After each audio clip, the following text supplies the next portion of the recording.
from the Asher B'Soch Hagan. And we know that. Recording. Okay, here we are. Everybody has to behave now because we're recording. That means you, Vivian. I'll try. Okay. Good morning, everybody. So what I'm going to do today is not talk about the flood. We talk about that a lot, but I would be remiss if I didn't mention the reason why Noach didn't go fishing on the ark, because he only had 2 worms. Mm-hmm. I'll be here all week. So I actually want to share with you and adapt something that I learned from my dear friend, my good friend Rabbi Alex Israel, who inspired me with this topic.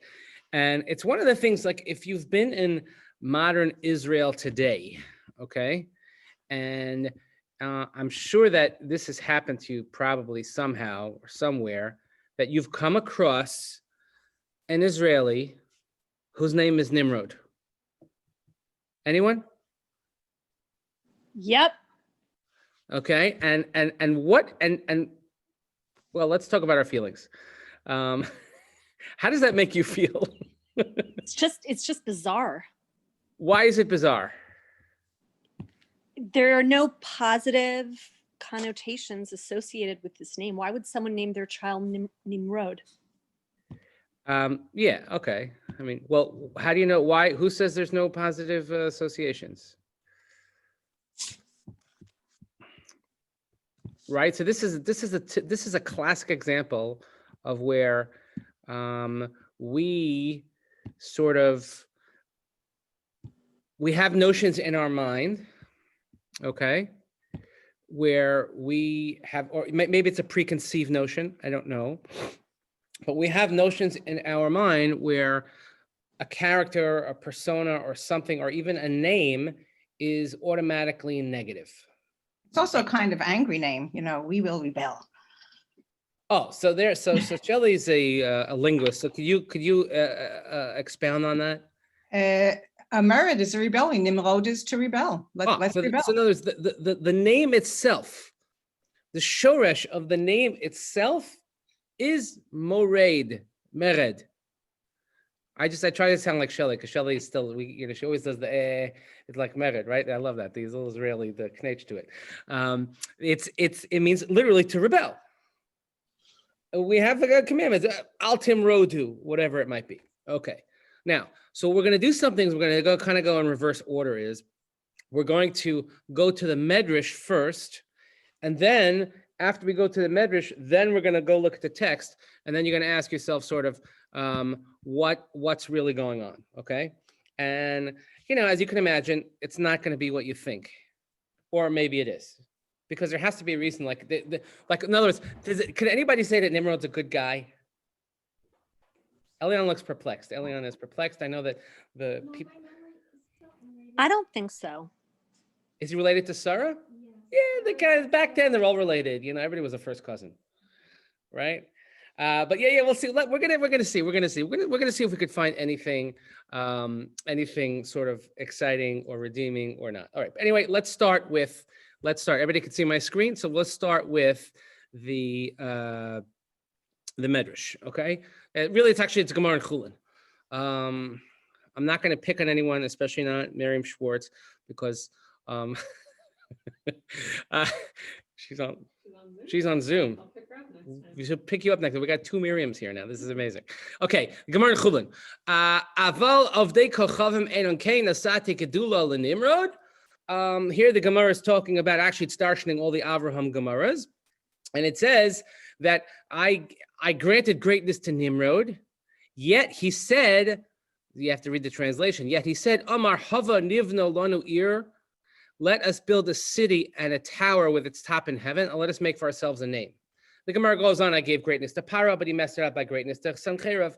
But here the Gemara explicitly states that I gave greatness to Nimrod, and yet it said he took that greatness, and what did he do? Hava nivna lanu ir, which is referring, of course, to what?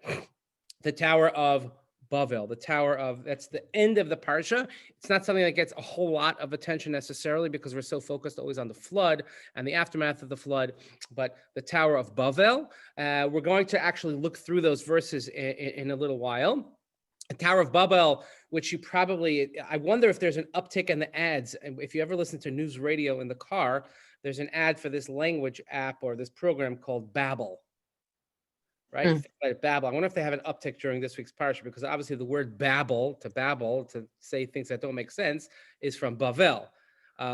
That's where it comes from. So Babylonia is that, but I wonder if that's, and anyway, so the Gemara says that Nimrod is the one who is responsible. He abused his position, and he's responsible for building the Tower of Babel, which we know, not a good thing. We talk about the Dor Hamabel, the Dor Haflaga, the generation of the Haflaga, of the, I don't know if you want to say the Haflaga, you say the Flaga, but that generation which tried to reach the heavens, as we'll see in a little while. Okay, let's go on to the Medrash.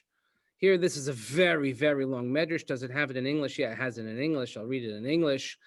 Haran died in the presence of his father Terach. Rav Chia says, and this is one of the great Midrashim. Again, it's source number 2, and it is I'm reading the English here. This is, if you wanted to start next week's parsha, we talk about the heroism of Avraham. What did Avraham do that was so great? What did Avraham ever do that God chose him? So of course we have to fill in a lot of the blanks, and we see the Ramban, etc. But here we have this Medrash. Rav Chia said Terach was a manufacturer of idols. He had the market. He had a website called idols.com. And if you wanted, or in different parts of Europe, it was getchka.com and all these types of things that he had. And he once went away somewhere and he told Avram to sell him in his place. A man came and he wished to buy one. How old are you? He said. Avraham says, I'm 50. He says, woe to such a man who is 50 years old and will worship a day-old object. Avraham said, on another occasion, another woman came with a plate full of flour and said, take the offer and take it to them. So he took a stick and he broke them. He put the stick in the hand of the largest idol. When the father returned, he said, what have you done to them? I can't conceal it from you. A woman came in with a plate full of fine meal and requested me to offer it to them. One claimed, I must eat first. Well, another claimed, meaning the idols are fighting with each other, says, no, I have to take first. So thereupon the largest arose, took the stick and broke them. So Avraham's a bit of a chacham. Okay, so he's being wise here. So his father Terach says to him, what do you make, like, what are you machazik from me? What are you making sport of me? Have they any knowledge? I mean, these are idols. Do you think they know anything? Terach said, should not your ear, so Avram says to him, should not your ears hear what your mouth has said? It's a great line in the Medrash itself, if you want to read it in the Hebrew. And the line in the Hebrew is,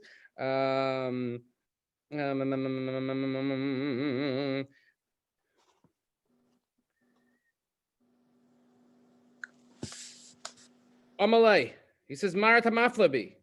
Amalei velo yishmu aznecha ma shapicha omer. Which, by the way, that's a sign that we should have on our desk. You know, like on our desktop on the computer, flashing across.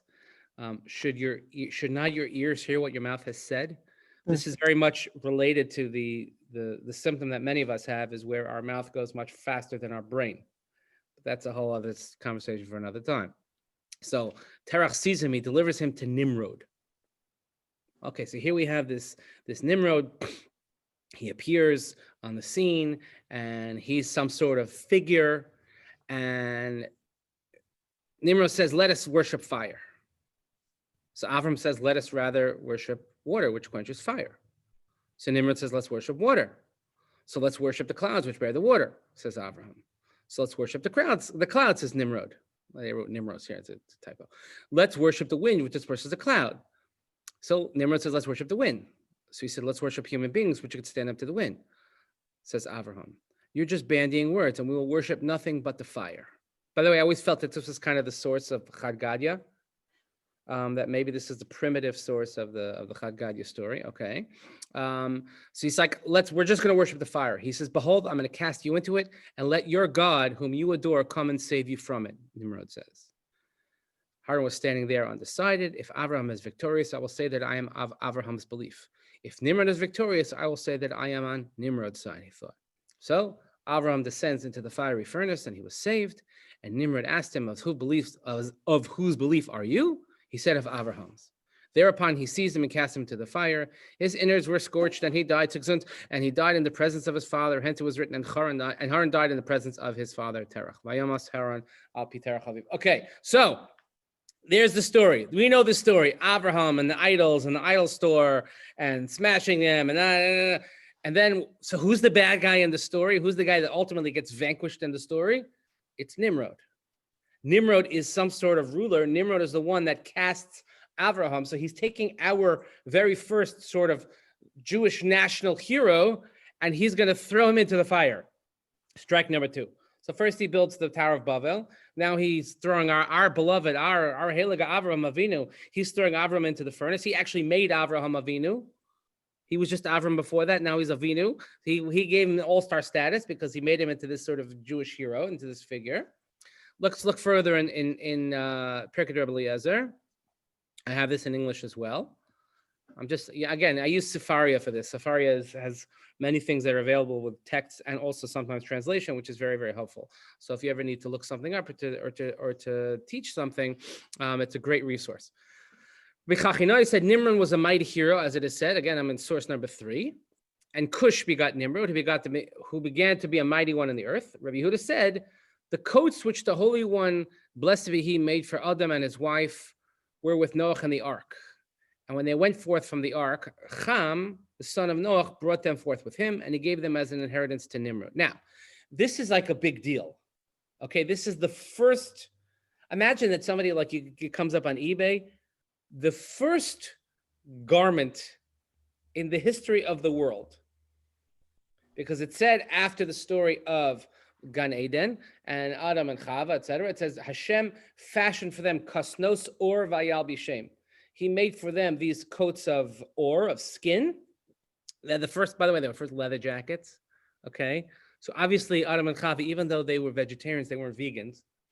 Okay, because they still wore a leather jacket, and they had these anti-vegan coats on, and they got you don't just throw away, no, you don't give away a leather jacket like you give it to your kid. So here what happens, this coat, it's unbelievable.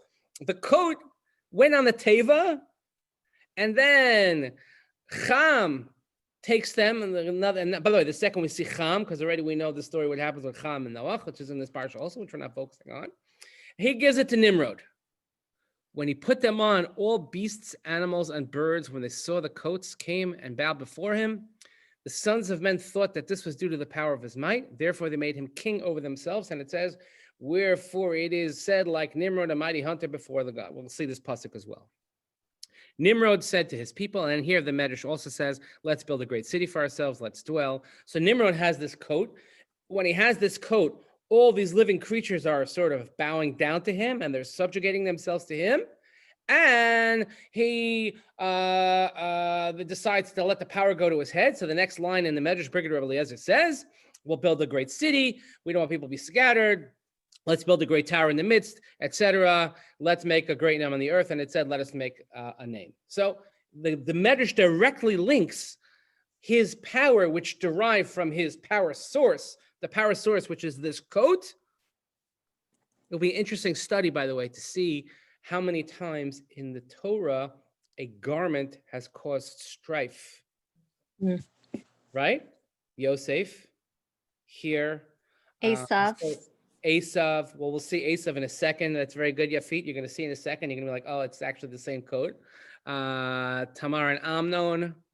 David and Yonasan, like when he rips the corner of his coat, like all these types of things were the importance of clothing. I actually studied that once. I think it was with Sophie Shaw for her Sarah Nechama, for her bat mitzvah. We studied the importance of clothing in Jewish, in the Tanakh. And she was, because she loves clothing, everything was like, it was fascinating, like, making, sewing, fixing, it was pretty cool. So look at the next thing. And this is exactly what Yafit was talking about. Vatikach Rivka es bigdei Esav b'na hagadol hachamudos. This is source number 4, and this is the Medrash, and it says that Rivka, and we're already ahead in Parshat told us when she has the blessings and she pulls the great trick on Yitzchak, and she switches the Bechor, where she makes Yaakov pretend to be Esav. It says that she took the garments of Esav, the older son, Hachamudos, Mashechamad Nimrod v'Harago Netalon. Hadod Uchsiv Chamad Rasham Mitzorayim. The Medrash says that what do you mean she took his what garments? She took the magical Nimrod clothing, which belonged to Adam Harishon and Chava, and she put them on him. How did Esav killed Nimrod? And that's what it says. He comes back from why was he tired that day when he sold the birthright? Because according to the Medrash says there also, I didn't bring it here. The Medrash says because that day he killed Nimrod. He kills Nimrod, and now Esav is the big dog. Esav is the big hero. He's the big, powerful person. He doesn't wear the coat all the time. He has it in the closet, but his mother Rivka, because she does the laundry, so she knows exactly where he keeps it. So she goes and she swipes and puts it on. And Yitzchak then is fooled by this because Yaakov was wearing the coat of Nimrod. So it's amazing how you see this Gilgul, so to say, of this coat going on. Now, this is all midrashic, Talmudic, etc., etc., etc. And this is what paints the picture for us of Nimrod.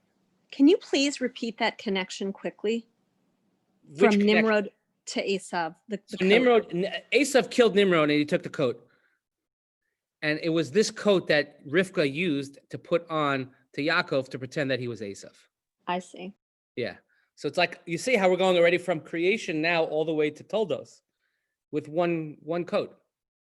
But be that as it may, the Medrash, the Gemara, and different types of Medrash, they all paint this very negative picture of Nimrod, of someone who became very powerful and perhaps abused this power. And therefore, when we hear Nimrod, Mered, rebellion. Oh yeah, he built the Tower of Babel, which was the ultimate rebellion, as we'll see. He's a rebel. He's a rebel with a cause. That's Nimrod, okay? So when we think of Nimrod, we automatically have a negative association. And then, therefore, going back to my original question, when you meet somebody in Israel named Nimrod, and by the way, it's always the same kind of guy named Nimrod. Like there is a shoe store chain named Nimrod, and now you have me wondering, why did they name it that? I don't know. I don't know, but it's always like the same guy on the beach with like tattoo, like going around his arm. I shouldn't say bad things about Am Yisrael, but it's just one of those things that like, could you just imagine, like you're at the bris, Nimrod ben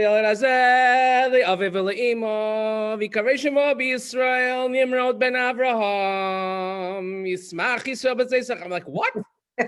Did you just imagine that? Or like if somebody said, Esav. Yishmael, we've discussed, by the way. Yishmael has a mazel because there are many, many Tanoim. There was one of the greatest Kohen Gadol that we ever had. The Gemara discusses in Brachas and Daf Zayin, Rabbi Shmuel Kohen Gadol. People will name Yishmael. We don't name Yishmael. If you would name a kid Yishmael today, oh boy, there goes the Yerusha. Like they would kick you out right away. But the name Esav we never saw. Nimrod. It's in Yiddish they use a word that say that verekels you. You know, like it just rubs you the wrong way. Like nobody would want their grandson named Nimrod. Okay, but let's look at what the pasuk says. Let's look at source number 5. Here, this is straight out of the Chumash and our Parsha, it's towards the beginning of chapter 10. The Kush, and here, by the way, the Torah has just leading up to it.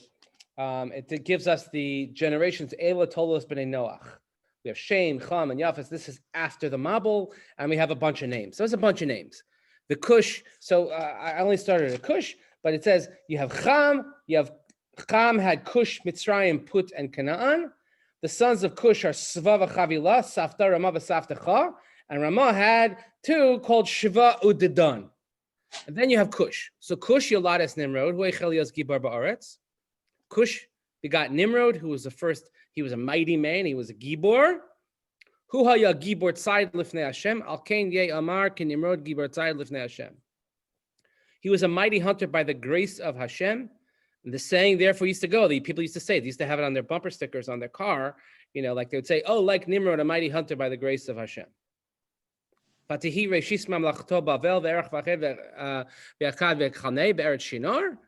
mainstays of his kingdom were Babylon, Erech Akkad, and Kalnei, and the land of Shinar. Min haaretz ahi yatsa Ashur, vayiven es Ninveh v'es Rechovos ir v'es Kalach. His mainstays, he had Babylon, Erech, all these places, and from that's where Ashur went forth, and he built Ninveh, Rechovot Ir, and Kalach. Now, I ask you, is there anything that is so damning in those verses?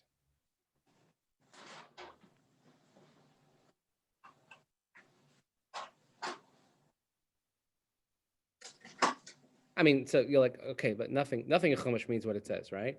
Because if we would read everything literally, but my point is it says, "Hu haya gibor tzayed lifnei Hashem." He was a mighty hunter, and look, it says, by the grace of Hashem, and therefore you should be like Nimrod. Oh, you should be gibor tzayed lifnei Hashem. Wouldn't you want to be a great hunter in front of God? I'm like, what's so bad here? Where do we get this sort of bad stuff from? So let's look at Rashi. Rashi's source number 6. Here I have it in English as well. Lios Gibor. What does it mean that he's mighty?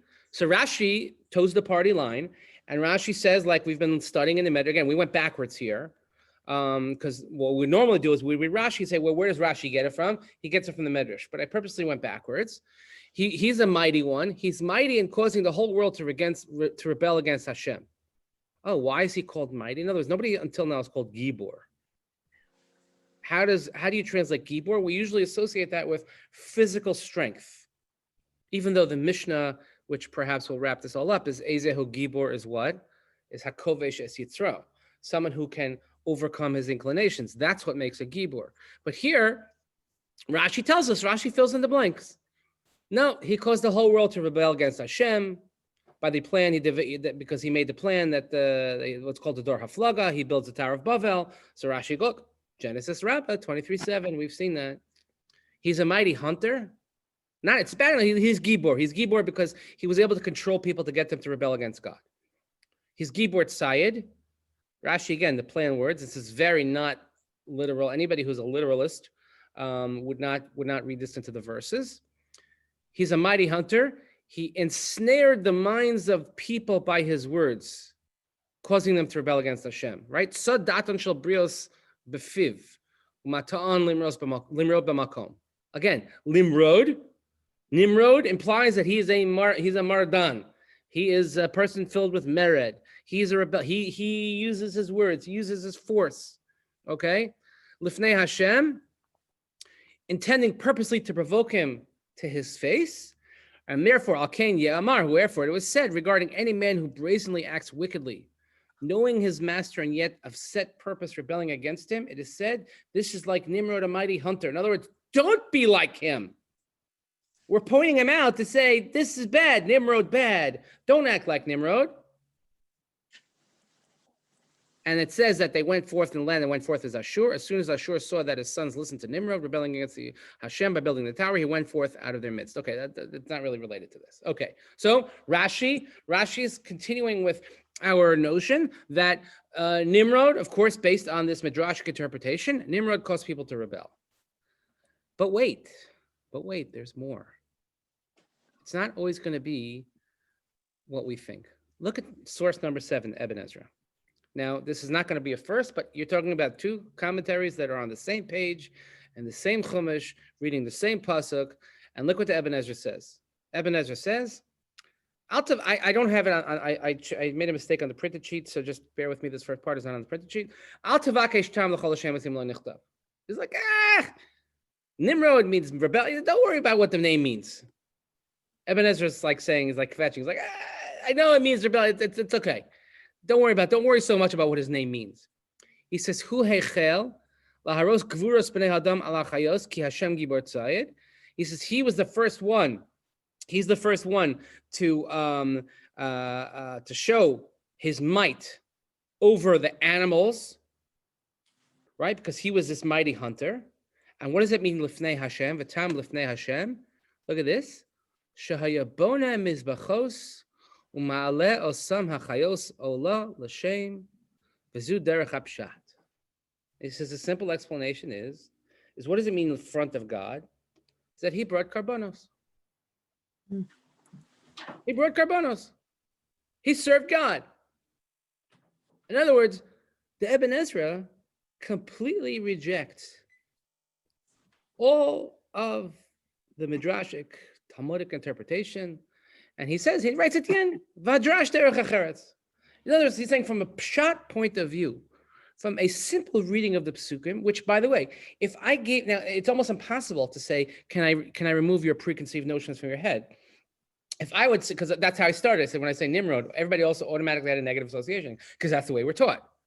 But if somehow we could remove that from our heads, and take an average person who's never heard of Nimrod and do a blind test of some sort. You've never heard of Nimrod in your life, and you read it into the verse, I don't think you'd come up with something bad. It's almost like we have to force it in there. Or we're so laden with this midrashic interpretation that the pshat of the pasuk it doesn't exist anymore. Ibn Ezra says, no, I can do without it. Ibn Ezra says, I can read the simple pshat. The simple pshat is, he brought karbanos. He conquered animals. He took these animals and he brought them as offerings to God. Noach did it. He sounds like Esav with the hunting and the deception and the... Right, but it doesn't say anywhere in the psukim about deception. Rashi added that in, right? Right. The verses themselves. If we read purely, look, go back to the verses. Here, go back on source 5. He was. So let's say I read it as the Ibn Ezra. Okay, he's the first one. Nimrod. He's the first to become like a gibor. He's a great person. He's gibor tzayid lifnei Hashem. He's a mighty hunter, lifnei Hashem. Lifnei Hashem, if somebody was rebelling against God, you would usually say, let's say, keneged, or versus God. Not lifnei Hashem usually denotes some sort of servitude. Oh, he's gibor tzayid lifnei Hashem. Therefore, we say, oh, you should be like Nimrod, gibor tzayid lifnei Hashem. So why do they want to force it? Because of the end? They wanted the end work with the rest of his life? So this is the question. This is exactly the question. Is like, how does this work? Is the Ibn Ezra the one that makes sense and everybody else is crazy, or like we can't just completely disregard Torah Shebaal Peh. We have an oral tradition here, and the oral tradition. And by the way, there's nothing in the oral tradition that says like the Ibn Ezra.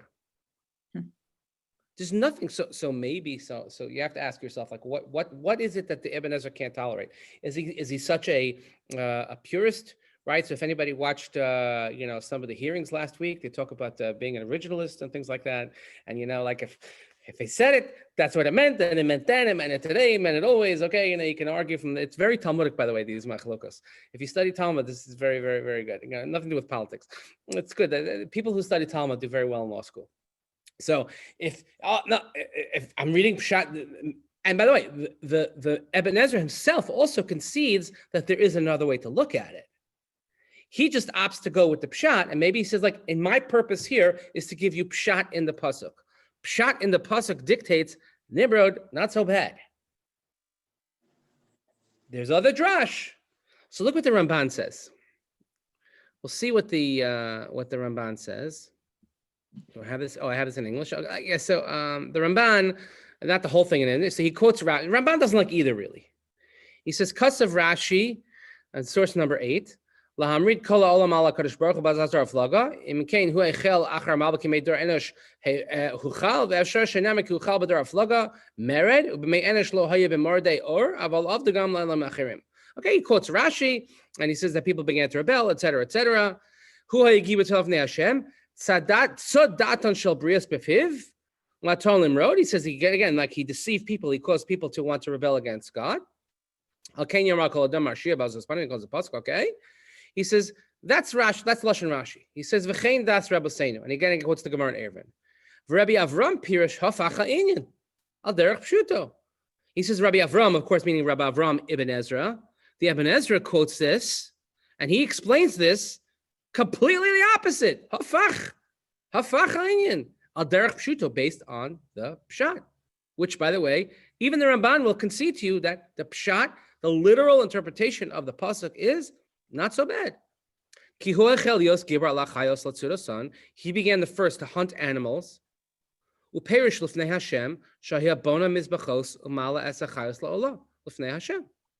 And he says, and he's the one that began to conquer animals, and he's to offer animals and give them in front of God. But look what the Ramban writes then. He says, Ve'ein dvarav nirin. He says that can't be. It says it can't be. Why? Here's the line. Vihinehu matztik Russia. He is now making an evil person holy. He's making him a tzaddik. You can't do that. We all, because like you, me, and the lamppost, we all know that Nimrod was bad. It's like, what are you doing? Ibn Ezra, what are you doing? What do you call him? Like Rabbi Avram, Rabbi Ezra? I don't know. He says, Ki Rabbaseni Yoda Risho B'Kabbalah. We know that he was bad. The rabbis taught us. So why would you go off script, Ibn Ezra? And he also says, Rashi, why are you going like so far to the right? So he says, maybe, so he's trying to find a middle of the road position.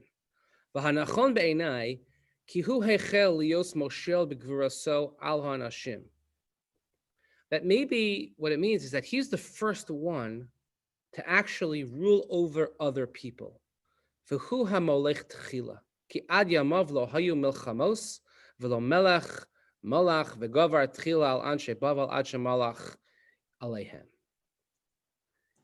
you look at the English here, he was the first one to make war and to rule over others through force. He began by setting himself up as a king over Babylon, and from there he extended his dominion over other regions. If we look at the Radak says something similar. You can see the Radak has it in English also. It's very impressed that the Sfari had it in English. Kushuladas Nimrod. Seeing that Nimrod developed into such a historic personality, that he became the first mighty person in the land, it doesn't mean that there had not been warriors, brave heroes before his time. Clearly amongst the antediluvian giants, which is a word that we certainly don't get to use enough, antediluvian giants, the Nephilim, which is another study which you could rack your head over what the Nephilim were, okay, there had been such men. Besides, the expression of Hechel, by the way, you have to understand the Radak is also as a linguist. He was always about the wording in the Pasuk. And we don't read Radak on Chumash as much as we read on Navi, but it's there.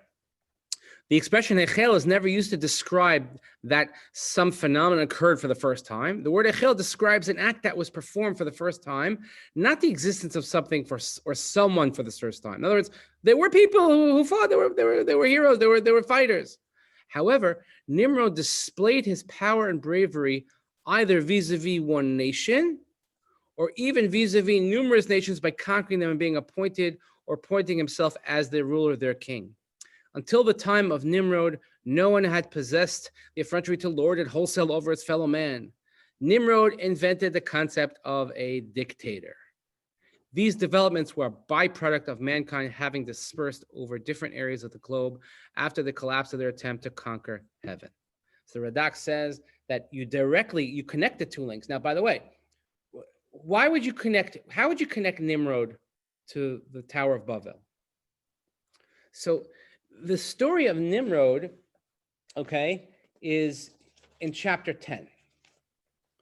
I'm going to just switch my screen now. You see that? Do you see I switched the screen? Can you see that? Yeah.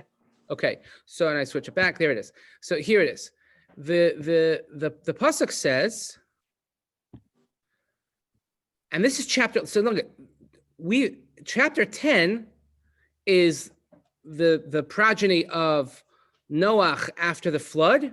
We have all these names that nobody could pronounce, that we don't see. Uzal, Dikla, Oval, Vimael, Shavah, Ophir, Chavilah. Okay. The pasuk, the chapter ends. Eila mishbechos b'nei Noach l'toldosam b'goyehem. Ume eila nifedu hagoyim be'eretz achar amabel. These are the groupings of Noach's descendants according to the origins, and from these nations branched out over the earth after the flood. Okay, so obviously people needed somewhere to go. They had to spread out. The flood, people go, fine. Chapter 11. And yet another situation where in the Chumash, just like in Bamidbar, chapter 11, humanity goes bankrupt.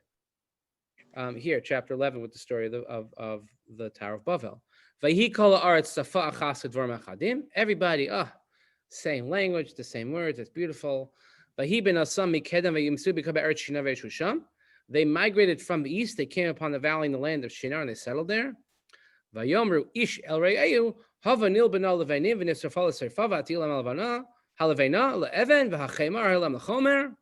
make bricks, we're going to burn them hard, we'll make stone, and we're going to have mortar. Remember, if we compared this, by the way, the Hava Nivna to Mitzrayim, couple of years ago we looked at this. This is an interesting comparison. Just look at the verbiage here, and he says, "Hava nivna lanu ir umigdal v'rosho b'shamayim v'nasa lanu shem penafutz al pnei kol haaretz." Let's build a city and a tower with its top in the sky to make a name for ourselves, lest we be scattered all over the world. Why does somebody want to build a high tower? You could say for the views, but views of what? It's Nowadays, power. Power, exactly. Now, meaning that they want to show their mastery over something, either other creatures, other people. People, even today, the notion of a skyscraper, it's like a mark of, mine is the tallest, mine is the most noticeable, mine is there are some buildings that I'm sure every time you drive, let's say you drive into Manhattan, okay? Which Baruch Hashem these days is a machaya to drive into Manhattan, okay? So you're driving, you get off at exit 15X after the whole situation there, and you're going to go towards the Lincoln Tunnel, and then you come across that little bridge, on the eastern spur, and lo and behold, in the foreground you could see Manhattan. I would bet that your attention is probably drawn to the same 2, 3, 4 types of buildings every time. You're going to say the Freedom Tower, even though it's supposedly technically not called that, it's called One World Trade Center. I don't think they like it when you call it the Freedom Tower anymore. That was a temporary name. And then you probably think in your mind, oh, I remember what the other two looked like. And then you start thinking, I remember where I was when that happened. And then then you're trying to figure, okay, that's downtown and that's midtown. And it makes it by the way, from that view, it looks like from midtown to downtown, it's like flatlands, but it's really not. It's so far away. They're huge buildings in Chelsea. And all these you just don't look at them because there's and then then you get closer and you're gonna go to Midtown, and then you're gonna be drawn to the Empire State Building. And then our personal favorite, since our kids are little, they called it the Tricycle Building. We call it the Chrysler Building. We call it the Tricycle Building, which is just, and you're drawn to it because somebody left their mark. And now that, we could I can't go to Israel, but I can go to Dubai now, no problem with the yarmulke and tzitzis, and I could find a minion factory there now. But you got people that they talk about the Burj Al Burj, the tallest buildings in the world, and it's to conquer something. Vayomer Hashem, the pasuk continues. Hashem says, well, first of all, in pasuk Hey, Vayered Hashem lerosa sevetz hamigdal asher banu. This is great imagery here. Hashem came down. It's sometimes when you're upstairs and the kids are downstairs and there's two very bad things that happen. Sometimes when you hear nothing, you become alarmed because you're okay, they're way too quiet down there. They're definitely doing something bad. Or there's such a ruckus going on that you have to come down. What's going on down here? That's the imagery the Torah gives. Vayered Hashem lerosa irvet. God comes down what in the world are you kids up to? What are you doing? Hashem says, yes, they're one nation, etc. He says, nothing they may propose will be out of their reach. God's going to say, I'm going to mess them up. They're going to speak different languages and be able to communicate with each other. And Hashem scatters them out. And he says, that's why it's called Bavel, etc. Okay. Now, where in the world, I understand it's the next chapter. It's a different story. What does it have to do with Nimrod?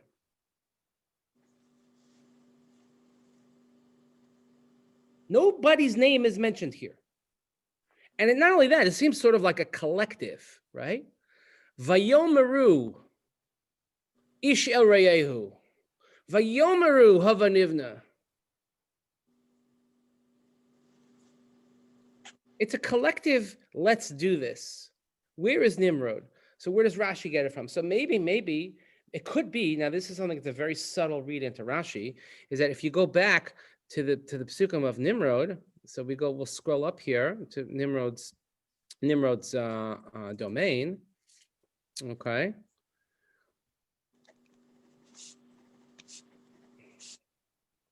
Cush has Nimrod. He's Hechel. Okay. Look at pasuk 10, verse 10 that I'm pointing to now.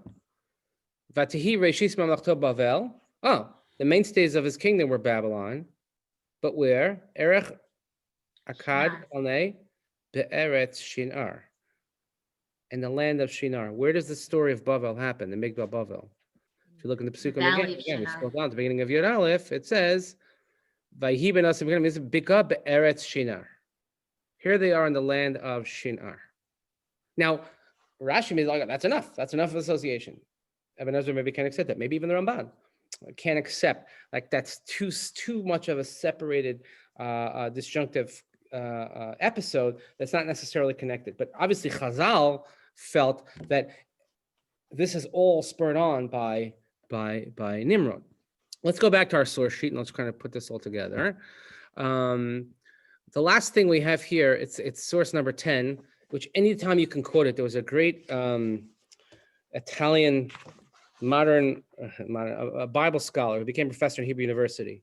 And he has the coolest name of anybody ever in the history of names that ever studied Tanakh or taught Tanakh, Umberto Casuto. Right, so if you've read this, and anybody, if you read scholarly Bible stuff and modern Parshanut, they're always quoting Umberto Casuto. I don't know how he's called up to the Torah. Like that's got to be, I don't know if you know, but he sees 1883 to 1951. The new race of this, and he wrote a monumental book, and it's called, his work was called From Noach to Abraham, because there's a lot to say from Noach to Abraham. The new race of mankind that emerged after the flood was a unity. It sprang wholly from one couple, and all the peoples were brothers to each other. This outlook serves as a foundation for the prophetic latter-day messages that no nation shall lift up sword against nation, nor shall they learn war anymore. This analysis of what's taking place now is that there's individuals, and now as the world begins to grow and grow in size, and we have different clans, we have different tribes, and which then grow into nations, but the nations are supposed to coexist. Somehow that gets messed up, and the nations do not coexist. And what is the source of that lack of coexistence? So according to the Medrash, according to the Gemara, it's one person, where one person decides that he can lord over others. Remember, as the Radak said, he was the first instance of a dictator, is that he basically messed up all of society again. We just went through the whole flood. Like, come on. And God made a promise after the flood, I'm not going to do this again. We're not going to destroy it again. It's not going to happen again. We'll just let you mess it up and we'll keep it messed up like forever. Okay? So Nimrod, he decides, I'm more powerful. And that's why he uses the word Gibor, which is why Chazal say, Ezehu Gibor. What's a real Gibor? Not a Gibor like Nimrod. A Gibor is someone who's Kovesh Es Yitzro. Whereas your inclination to be, I'm big and mighty, I have the clothing or whatever, I want to control you. A real Gibor says, I want to control myself. I don't want to control somebody else. Now, it doesn't mean that you do need individuals to be leaders. You need people to be organizers. You need people to make sure that society functions, because otherwise it'll be chaos. But at the same time, it's this sort of mix of not controlling myself and also wanting to be God. And that's really what they say at the Tower of Babel. What was the real fault? So they want to build the tower, big deal. No, by reaching the heavens, it's like they want to become lords themselves. They want to be gods themselves. By making yourself a god, you have removed your own humanity. By removing your humanity, then you have destroyed civilization. And that's what happens, is that when people, they decide, I want to control you. I want to rule over you. It's not just about the animals. That's one thing. It's about, I am going to become a god, and if I'm a god, you have to worship me. And this is the advent of dictators, of armies, of conquering, of wars, et cetera, et cetera, et cetera. It doesn't mean there's never going to be disputes. It's never going to be fights. It's always going to happen. But if a person says, I'm going to rule over you, that's why Nimrod has this negative connotation. What we're left with scratching our heads is, the Ibn Ezra. And they will say, look, the Ibn Ezra admits that it's not the only way to read this. He's not rejecting rabbinic interpretation. He's just merely saying that from a Parshat point of view, Nimrod also had good qualities, which go back to what Yafit said earlier, that we talk about Esav, we think of Esav. Esav also had good qualities. The Gemara says that if you want to know who the paradigm, the performance of Kibbud Av V'Aim, it's Esav. Esav. Bad people who do bad things can also have good qualities. Also, we live in a civilization today, meaning today in our society, where if you disagree with the views of somebody, they can do nothing good, ever. And if you agree with somebody, they can do nothing wrong, ever. there's no nuance. There's no gray area. Okay. I could be, it's in Yana Diyoma. Like I could talk about, I better stop recording this. Hold on. I'm going to stop recording this 1 second. Yeah, it's going to get good now. Okay. I'm going to stop recording it.